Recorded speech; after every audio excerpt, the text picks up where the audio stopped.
BC employees leader Krishna గారు నమస్తే. నమస్కారం అండి. నమస్తే నమస్తే. ఇప్పుడు వెంకటస్వామి గారు చెప్పింది విన్నారు కదా, గవర్నమెంట్ పూర్తిగా బాధ్యతతో ఉన్నది, వేచి చూసే ధోరణిలో ఉన్నది, కొంచెం లేట్ అయినా అన్ని హామీలు నెరవేరుస్తామని వారు చెప్తున్నారు. దీని మీద మీరు ఎంతవరకు నమ్మకం ఉంది వీళ్ళ మీద?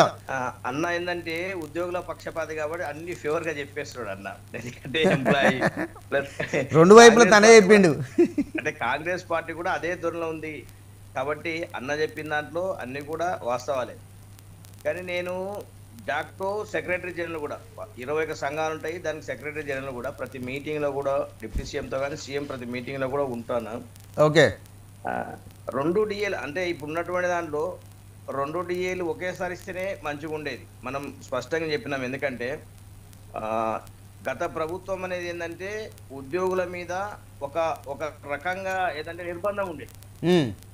ఆ ప్రభుత్వం మీద మేము ఎన్నో ఉద్యమాలు వ్యతిరేకంగా చేసినాం, ధర్మాగ్ర సభ పెట్టినాము, చెలో అసెంబ్లీ ముట్టడి పెట్టినాము. ఆ సమయంలో మా 4 మీద కేసు అయింది. ఆ 4 నేను కూడా ఒకటి. అంటే